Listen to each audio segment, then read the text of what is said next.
Hoy vamos a estar en Génesis 41 y nos encontramos de nuevo con una figura que predomina en el libro de Génesis.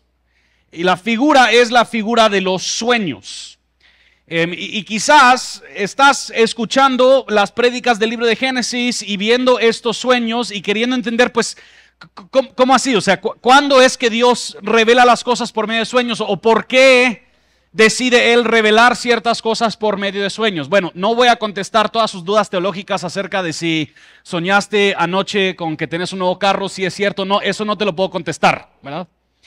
Pero en el libro de Génesis sí hay una particularidad en la manera en la que Dios utiliza los sueños. En general, hay un patrón. Y solo quiero que veamos algunas de las maneras en las que, algunas de las ocasiones cuando Dios usa un sueño. En 23 vino Abimelech en un sueño de noche.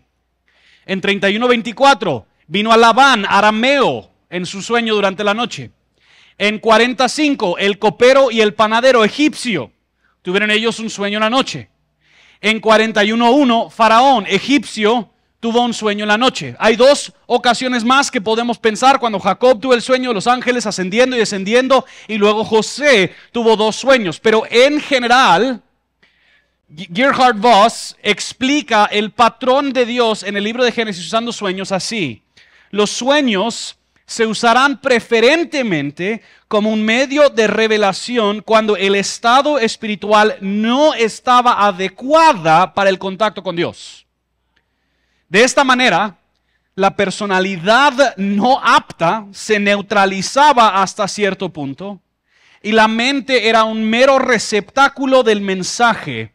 Los paganos reciben la revelación a través de este medio. Ahora, esto no está diciendo que esto es la única manera en la que Dios ha hecho revelación por medio de sueños, pero en el libro de Génesis eso suele ser el patrón de por qué Dios está revelando las cosas por medio de sueños. Y usualmente es porque Él está tratando no simplemente de revelar lo que será su plan, sino que Él está tratando con las personas que están recibiendo ese mensaje, como veremos. Y hasta este punto en la historia de José, sus experiencias con sueños no han tenido un buen resultado, ¿verdad? Él tuvo dos sueños de adolescente, y cuando él contó de sus sueños con sus hermanos y sus padres, pues sonaba un cacho prepotente. Algún día ustedes se van a arrodillar ante mí. Agravó la relación, él terminó vendido a esclavitud y se fue para Egipto. Y luego la semana pasada, el panadero y el copero tienen sus sueños. Él interpreta precisamente la revelación de sus sueños, pero ¿qué sucede? El copero se olvida de él, el panadero muere, tal y como José lo interpretó, y el copero regresa a su vida y se olvida por completo de José, y José sigue ahí en la cárcel. Y en este pasaje, entonces, encontrarnos otra vez como lectores del libro de Génesis con dos sueños debería levantar nuestra atención a decir: algo Dios estará haciendo y estará revelando en este pasaje. Y en este pasaje, el faraón, el rey de Egipto, uno de los hombres más poderosos sobre la faz de la tierra, un ser casi que reconocido por ser divino, es quien es el que recibe los sueños. Noten versículo 1 al 4 para el primer sueño. Y aconteció que después de 2 años, Faraón tuvo un sueño. Soñó que estaba de pie junto al Nilo. Y de pronto, del Nilo subieron 7 vacas de hermoso aspecto y gordas, y pacían en el carrizal. Entonces, otras 7 vacas de mal aspecto y flacas subieron del Nilo detrás de ellas, y se pararon junto a las otras vacas a la orilla del Nilo. Y las vacas de mal aspecto y flacas devoraron las 7 vacas de hermoso aspecto y gordas. Entonces Faraón se despertó. Ese es el primer sueño que tiene Faraón. De ahí 5 al 7 nos explican el segundo sueño. Se quedó dormido y soñó por segunda vez. Vio que 7 espigas llenas y buenas crecían en una sola caña, y que 7 espigas menudas y quemadas por el viento del este brotaron después de aquellas. Y las espigas menudas devoraron a las 7 espigas gruesas y llenas. Entonces Faraón despertó y resultó que era un sueño. Y noten la primera frase del 8. Y por la mañana su espíritu estaba turbado. Algo había en estos sueños que le perturbó a Faraón. Algo había en lo que él había soñado. Ahora, usualmente era muy común en estas épocas que los faraones, quienes eran reconocidos por andar en ese espacio entre la esfera terrenal y la esfera celestial, los faraones muy comúnmente hacían decretos que venían de revelación divina. Ellos daban a entender que ellos entendían la voluntad de los dioses y sus decretos y declaraciones eran casi que al mismo nivel divino. Pero nos encontramos en este momento con un faraón que está en ese tipo de posición, que ha recibido un sueño, pero él mismo no logra con sus recursos, con su poder, darle una explicación a este sueño. Él está experimentando la fragilidad humana, una fragilidad contraria a la que supuestamente él tiene por ser el faraón. Él no puede explicar lo que ha experimentado. Y versículo 8 nos explica lo que hizo. Estaba turbado y mandó llamar a todos los magos y a todos sus sabios de Egipto. Faraón les contó sus sueños, pero no hubo quien se los pudiera interpretar a Faraón. A menudo estos faraones tenían a su grupo de magos, de sabios, que les aconsejaban o ayudaban en interpretar ciertas cosas. Entonces, él llama a estos magos, él llama a estos sabios para que el faraón pudiese entender su sueño y así entregar el mensaje divino al pueblo egipcio. Pero por más que intentaban explicar el sueño, las respuestas simplemente no le parecían satisfactorias a Faraón. Ni el ser supuestamente divino, Faraón, puede explicar su propio sueño. Ni los magos y sabios de Egipto pudieron explicar el sueño. Los recursos del gran imperio de Egipto se vieron deficientes y débiles para responder ante la inquietud generada por su líder supremo. No tenían respuesta alguna. Ahora, es importante recordar el contexto de este libro. Moisés está describiendo esta historia y escribiendo esta historia para el pueblo de Israel recién librado de la esclavitud en Egipto. Y él está describiendo esta situación y en varias ocasiones el pueblo de Israel miraba hacia atrás a Egipto y añoraba regresar. Anhelaban volver a Egipto. De hecho, hay una escena muy curiosa en Éxodo donde ellos están ya saliendo, confrontándose con el Mar Rojo y el ejército de Egipto está detrás y ellos le dicen a Moisés que no habían tumbas en Egipto para que nos trajiste al desierto para morir. O sea, ellos decían, pero si aunque no teníamos buena vida, por lo menos teníamos vida. Anhelaban y añoraban regresar a Egipto. Estas historias serían un recuerdo al pueblo de Israel olvidadizo y terco de que Egipto y toda su riqueza y todo su poder es inferior al Dios de Israel. Quizás esta historia de los magos y de los sabios les hubiera recordado de aquella vez cuando Moisés estaba frente a los magos y los sabios del faraón de esa época. Y él diciendo que iba a venir esta plaga y los mismos magos y sabios diciendo que ellos podrían por fuerzas oscuras replicar esas plagas, pero ellos simplemente no se comparaban al poder del Dios verdadero. En eso, el copero del faraón como que se le hace una chispa en la mente y se recuerda de algo. Y así como que podríamos decir en buen chapín, fíjese usted, faraón, tengo mi amigo cuando estaba en el bote. Dato curioso, el bote, lo estaba investigando en la mañana. Esa frase del bote viene de una ciudad cerca de Chihuahua, donde tenían un tambo grande donde cabían como 4 personas y ahí pasaban agarrando a los borrachos de la noche y los ponían en el tambo para luego ya liberarlos en la mañana. De ahí viene el bote, ¿verdad? Solo por si te interesaba el dato, ¿verdad? Pero volviendo al tema. Fíjese usted, Faraón, que tengo mi amigo.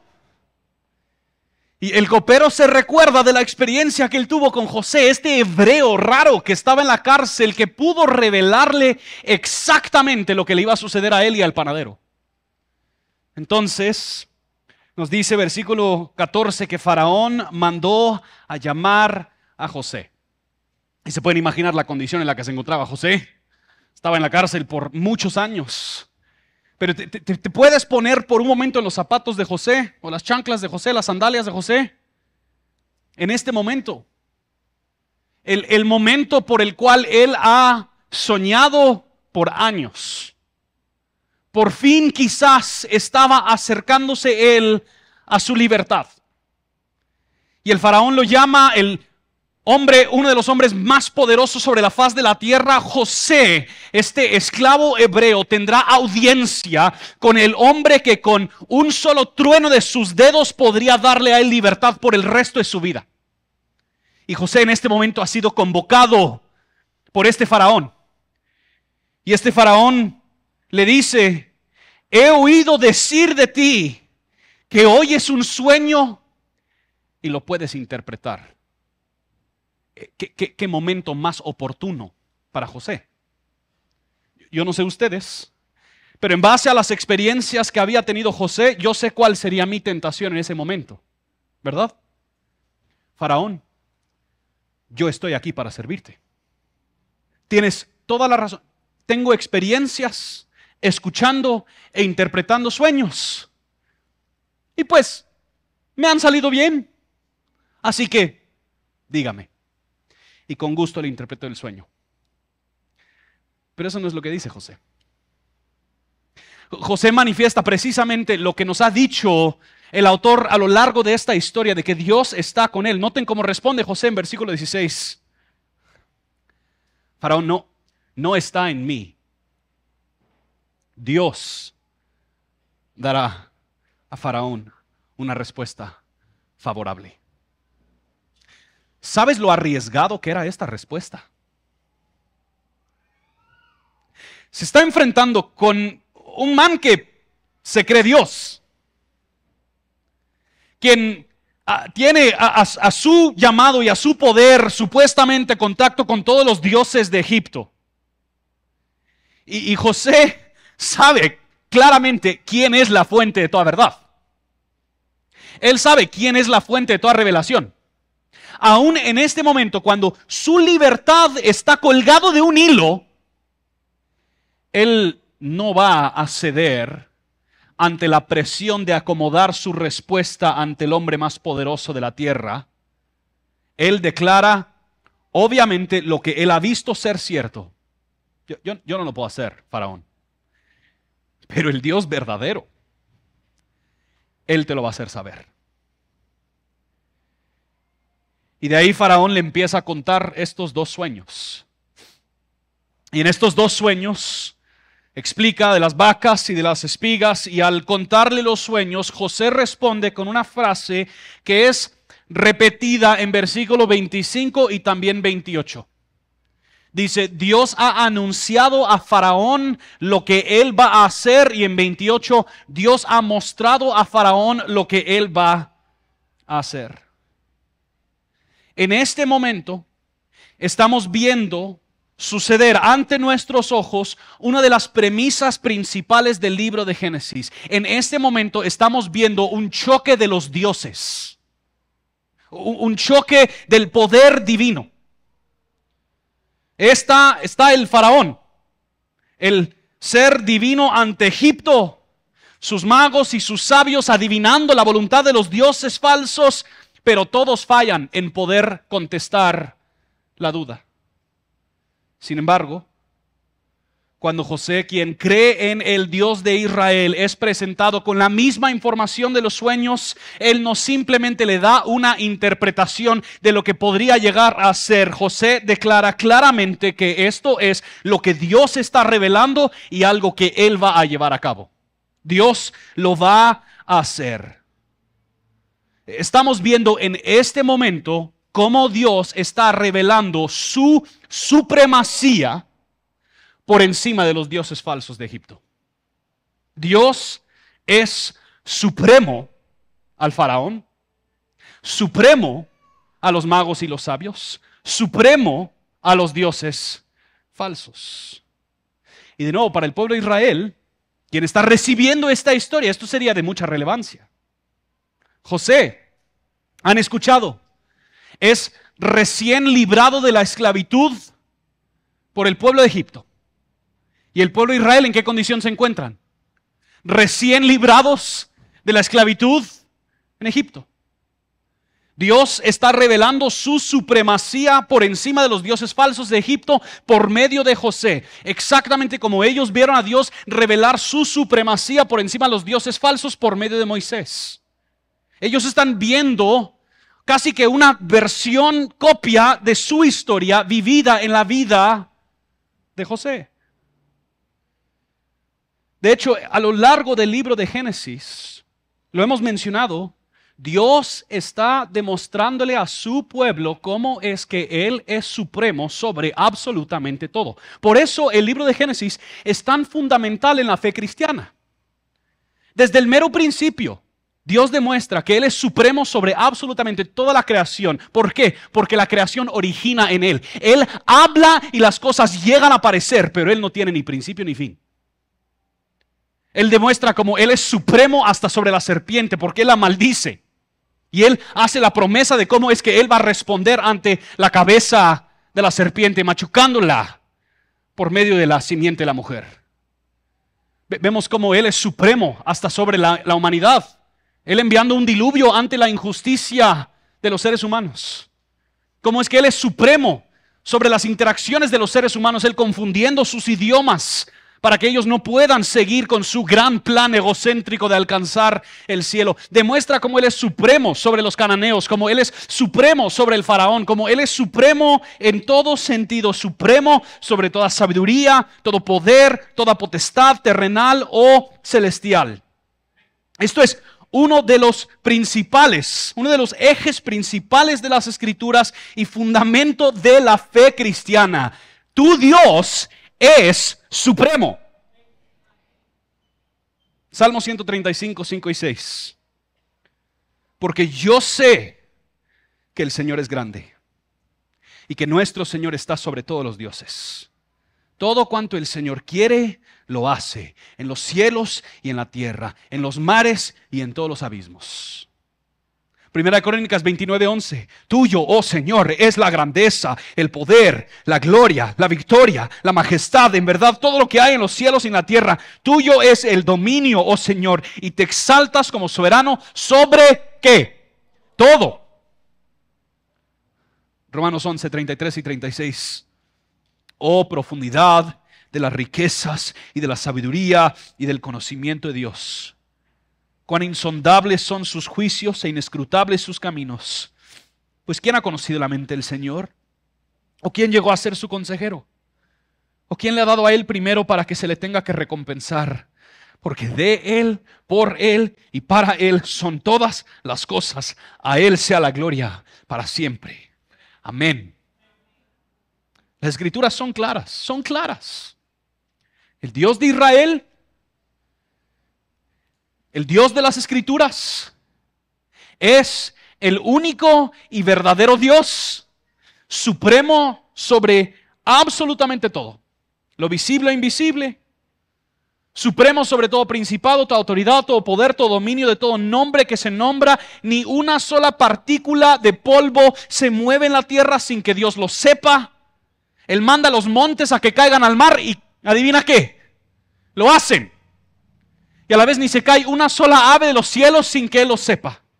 El Dios trino, el Dios verdadero, es supremo sobre todo. Y este Dios, mis hermanos y hermanas, es tu Dios. Es tu Dios y Padre. Y nada, nunca, nunca sale de las manos supremas de tu Dios. Este recordatorio era el recordatorio que necesitaba el pueblo de Israel. Porque el pueblo de Israel fue tentado vez tras vez a entregarle a otros dioses inferiores lo que solo el Dios supremo de Israel merecía. Dios ha anunciado y Dios ha mostrado lo que va a hacer. Pero esa última parte de la frase también me fascina. Lo que va a hacer. Es una frase de propósito. Es una frase de intención. Es una frase de determinación. El Dios de Israel no solo es supremo sobre los dioses falsos, sino que el Dios de Israel es soberano. No es como que hay otros poderes por ahí con los que el Dios de Israel tiene que andar negociando para ver si le permiten este pedacito de la tierra y ahí él puede ejercer su influencia. O no es como que él tiene que andar negociando o peleando con otros poderes para así ya establecer su reino. No, hombre. Desde antes que existiera cualquier otra cosa, Dios era supremo. Nadie nunca ni se acerca a su supremacía y su soberanía. Nada lo detiene. Nada lo afana. Nada lo preocupa. Cuando Él decide que Él va a hacer algo, lo hace. Él es no solo supremo, soberano. Él no está sugiriendo, mira, Faraón, no sé qué pensás. Yo estaba pensando en 7 años de abundancia y 7 años de hambruna después. No. Él anuncia y muestra lo que Él va a hacer y adivina qué, lo hace. Isaías 46, 9 y 10.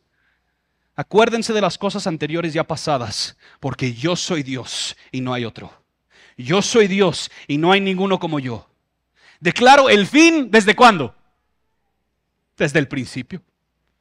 Y desde la antigüedad, lo que no ha sido hecho. Yo digo, mi propósito será establecido y todo lo que quiero, realizaré.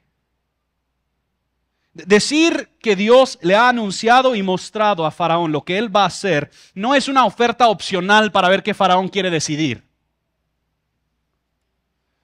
Esto es una declaración de lo que será y Faraón tiene la opción de ignorar la revelación de Dios o de someterse a la revelación divina de Dios.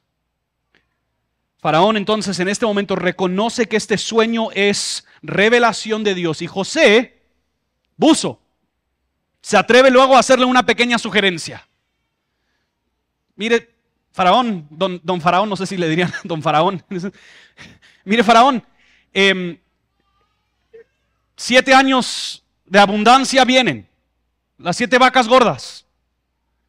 Y luego después lo va a seguir 7 años de hambruna, las 7 vacas flacas. Entonces nosotros necesitamos prepararnos durante el tiempo de los 7 años de abundancia para que tengamos que comer durante los 7 años de escasez. Y Faraón le parece la revelación, pero no solo eso, ve en José algo particular. Noten versículo 38 al 41. Entonces Faraón dijo a sus siervos: ¿podemos hallar un hombre como este, en quien esté el Espíritu de Dios? Y Faraón dijo a José, noten, puesto que Dios te ha hecho saber todo esto, no hay nadie tan prudente ni tan sabio como tú. Tú estarás sobre mi casa y todo mi pueblo obedecerá tus órdenes. Solamente en el trono yo seré mayor que tú. Faraón dijo también a José, mira, te he puesto sobre toda la tierra de Egipto.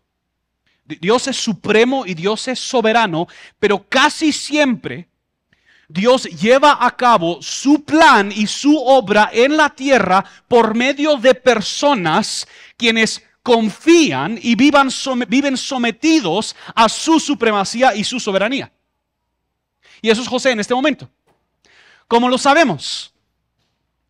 Faraón dice, reconoce la presencia de Dios con José, porque José, el Espíritu de Dios en José, ¿y cómo es que se revela ese Espíritu de Dios en José? Porque él ha demostrado gran prudencia y sabiduría. Una de las marcas principales de una vida sometida a la supremacía y soberanía de Dios es sabiduría. Sabiduría. Noten lo que nos dice Proverbios 1:7. El temor del Señor es el principio de la sabiduría. Esto no significa simplemente tenerle miedo a Dios, sino que esto es una vida que reconoce el lugar supremo y soberano que ocupa Dios en el universo y en la vida humana, y que organiza y dirige toda su vida bajo ese principio. El resultado de vivir una vida sometida a Dios como supremo y soberano, el producto, el fruto de eso es sabiduría. El temor de Dios es el principio de la sabiduría. A menudo, la necedad es producto de sumisión a otros dioses. Actuamos en necedad cuando lo que es supremo en nuestra vida no es el Dios verdadero. Actuamos en necedad cuando protección de nuestra imagen, autojusticia, comodidad, control, poder, cuando estas cosas son supremas, el producto o resultado en nuestra vida es una vida de necedad. Pero cuando vivimos vidas sometidas a Dios en el lugar supremo y soberano, el producto, el fruto de eso es sabiduría. Y José, por temer al Señor, por vivir una vida sometida a la supremacía y la soberanía de Dios, manifestaba prudencia y sabiduría. Si encuentras tú a alguien sabio, lo más probable es que has encontrado a alguien que está caminando con un reconocimiento de la supremacía y la soberanía de Dios sobre todas las cosas. Dios está llevando a cabo su plan supremo y soberano por medio de personas que le temen a Él. Entonces, Faraón, al ver la obra de Dios en José, pone a José encima de todo Egipto. Solo el trono mayor de Faraón, ahí no estará José. Pero fuera de eso, todo lo demás, José lo tiene como suyo. Y José actúa conforme al plan sugerido a Faraón. José recogió fruto y guardó alimento en las distintas ciudades de Egipto, almacenando gran abundancia hasta que ya ni podía medir, nos dice el autor en Génesis 41. Al tiempo de que llega los 7 años de escasez, nos dice ya al final del capítulo, José abrió los graneros y, noten esta frase, de todos los países venían a Egipto para comprar grano a José, porque el hambre era severa en toda la tierra. ¿Te has preguntado hasta ahorita por qué le titulamos a esta última sección bendición? Porque hasta ahorita no ha habido nada de bendición. Hasta ahorita José quedó esclavo en Egipto. Había esa historia rara entre Judá y Tamar. Y después José queda otra vez preso la semana pasada. Nosotros no estamos viendo realmente bendición. José es un muy buen administrador, porque él camina sometido a la supremacía y soberanía de Dios, y él aplica la sabiduría a su trabajo. Y entonces José, descendiente de Abraham, resulta siendo, noten la frase, resulta siendo bendición a todas las naciones. ¿Verdad? ¿Dónde hemos escuchado esa frase? La promesa de Abraham. Yo te voy a bendecir voy a hacer de ti una gran familia y tú serás de bendición a todas las naciones. Y José abre el granero. ¿Y vienen de dónde? De todas las naciones. Y todas las naciones, por medio de la sabiduría demostrada por este esclavo hebreo, por someterse a la supremacía y soberanía de Dios, por medio de él y su testimonio, todas las naciones comen en medio de un tiempo de gran escasez. Y eso es apenas una primera demostración del cumplimiento de Dios de esta promesa a Abraham y su pueblo. José lleva a cabo su trabajo con sabiduría y con astucia, y eso le permite a él ser de bendición a todo el pueblo de Egipto. Trabajo hecho por alguien sometido a la supremacía y soberanía de Dios es trabajo que resulta en bendición a otros. Lo voy a decir otra vez. Trabajo hecho por alguien sometido a la supremacía y soberanía de Dios es trabajo que resulta en bendición para otros. Muchos creen, y lo escucho a cada rato, no, fíjese pastor, es que yo trabajo, pero yo lo que realmente quiero es servir a Dios. La idea tóxica es que otros trabajos no son servicio a Dios. El único trabajo que es servicio a Dios es el del pastor, es el del misionero, es el de no sé qué. Pero lo que nosotros estamos viendo en José, él no predicó ni una sola palabra, pero se manifestó la supremacía y soberanía del Dios de Israel, del único Dios verdadero. La buena administración y el buen trabajo hecho con reconocimiento de la supremacía y soberanía de Dios es trabajo que bendice a otros. Cuando tú haces tu trabajo para la honra de Dios y eso bendice a otros, estás haciendo ministerio. Estás ministrando. La palabra ministerio, nosotros en el español hemos creado dos palabras para lo que es una misma raíz en el idioma original de la Biblia. Ambos se refieren a servicio. Ministerio no es luces, predicación, y servicio es limpiar los baños. La misma palabra es la raíz que tiene que ver con servicio. Y eso no es simplemente el servicio en la iglesia, es todo trabajo llevado a cabo que honra a Dios y bendice a otros, es servicio a Dios. Pablo dice en 1 Corintios 10, si es que comes o bebes o haces cualquier otra cosa, haz tu servicio como para Dios, que Él es la audiencia. Cuando los cristianos trabajan con excelencia, bajo la supremacía y soberanía de Dios, eso forma parte de la obra de Dios. Querer entonces avanzar en tu carrera, ser promovido, ascender a un nuevo puesto, asumir más responsabilidad o más liderazgo, no es malo en sí, cuando el motivo es la soberanía y supremacía de Dios y la bendición a otros. Ejercer liderazgo y buena administración, coordinar a personas, querer proveer maneras seguras, eficientes y productivas de hacer el trabajo, procurar el bien de otros, crear belleza. Todas estas cosas honran a Dios y son de bendición a otros. La ambición se vuelve mala cuando es egocéntrico.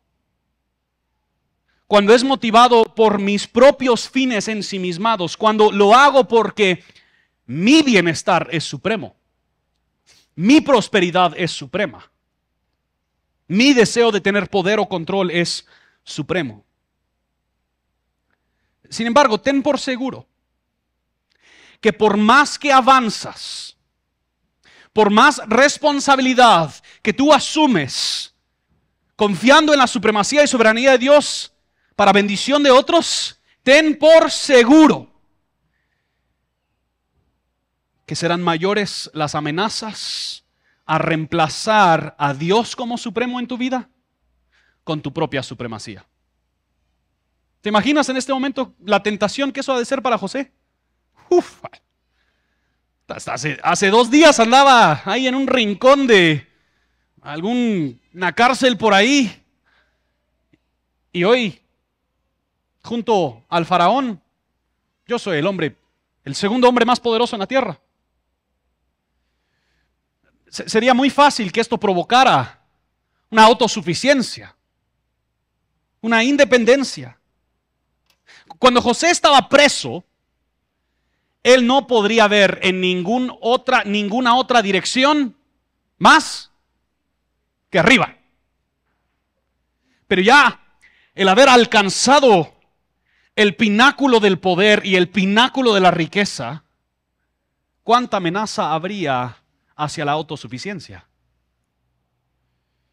Y no solo eso, no lo vamos a leer, pero Faraón organiza que él se case con una mujer y el nombre de la mujer es Asenat, que el nombre significa perteneciente de la diosa Nefit, una de las diosas egipcias. Entonces lo más probable es que dentro de su propio hogar, José tiene este sincretismo amenazando su adoración, donde las ideas y las filosofías de Egipto se estaban siendo introducidas a su hogar, mientras que él estaba rodeado por todas las riquezas y todo el poder de Egipto. Hubiera sido tan fácil que José se dejara seducir por esa vida y viviera felizmente entregado a los deseos y los caprichos del imperio egipcio. Pero no lo hace. ¿Y saben cómo lo sabemos? Esos 7 años no solo eran fructíferos para Egipto, eran fructíferos también para José y su esposa. Tuvieron 2 hijos. Y una particularidad en este entonces era que usualmente le correspondía a la mujer hebrea nombrar a los hijos, ponerle el nombre, decirle el nombre. Pero él está casado con una mujer egipcia. Entonces lo más común hubiera sido en Egipto, rodeado de cultura egipcia, casada con una mujer egipcia, que ella le pusiera nombres que manifiestan la cosmovisión de Egipto. Pero José resiste. Su primer hijo lo llama Manasés, que significa me has permitido olvidar. Un nombre de redención. Lo que me ha dolido el pasado. Lo que me ha costado el pasado, Dios, tú lo estás redimiendo, lo estoy dejando atrás. Y el otro nombre, Efraín, tú Dios me has bendecido.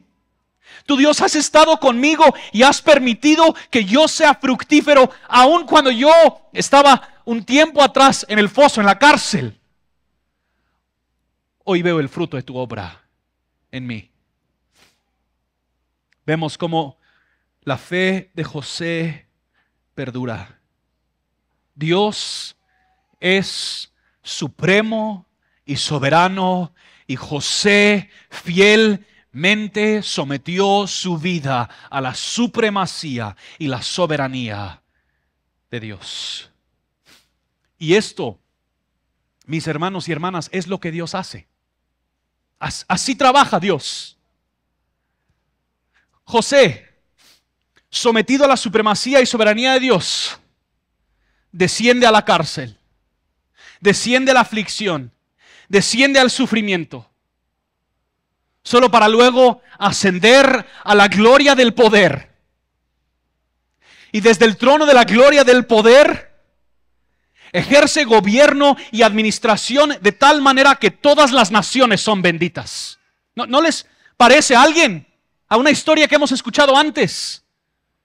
Nuestro Señor Jesucristo, diferente a José, no fue enviado a la esclavitud, más bien Él se despojó de la gloria que Él merecía y Él descendió y Él asumió carne humana y Él descendió a ser siervo hasta la muerte.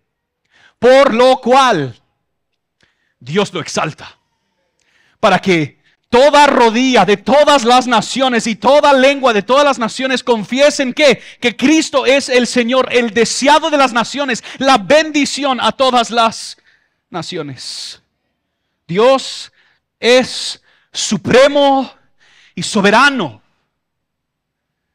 Y los que son consagrados a Él viven vidas sometidas a su supremacía y a su soberanía.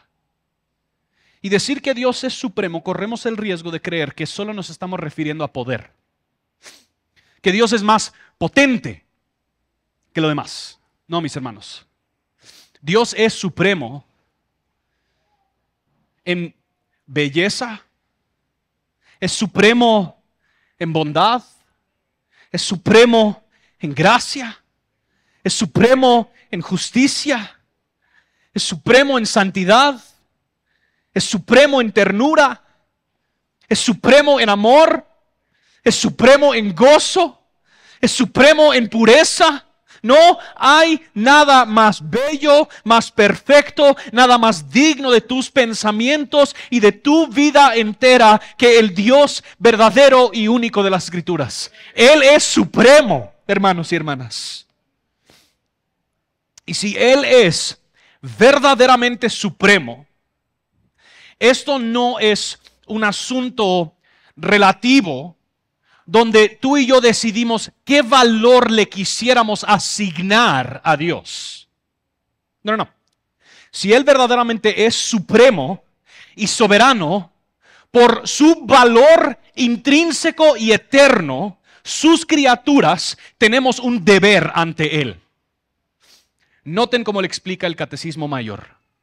Respondiendo al primer mandamiento, el Catecismo Mayor dice lo siguiente: los deberes exigidos en el primer mandamiento son el que conozcamos y confesemos que Dios es el único Dios verdadero y que Él es nuestro.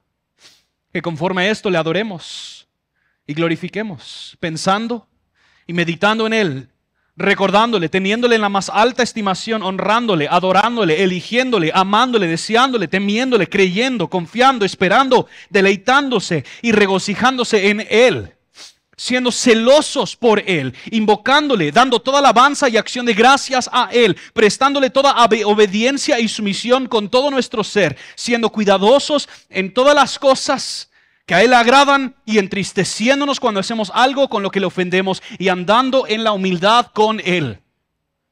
Elyse Fitzpatrick, en su libro Ídolos del Corazón, lo resume así: el que vive su vida sometido a la supremacía y soberanía de Dios vivirá una vida que consiste en estas 4 cosas. Pensar en Dios. ¿Pienso en Dios continuamente o con poca frecuencia? Como cuando quiero o necesito algo. Meditar en Dios. Medito en su carácter, su santidad, su bondad, su amor. Cuando Pablo dice en Filipenses 4:8 que nosotros meditemos en todo lo bueno, en todo lo puro, en todo lo justo, ¿a quién se refiere?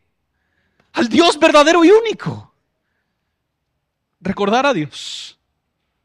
Lo recuerdo en todo lo que hago y digo, o rara vez pienso en Él.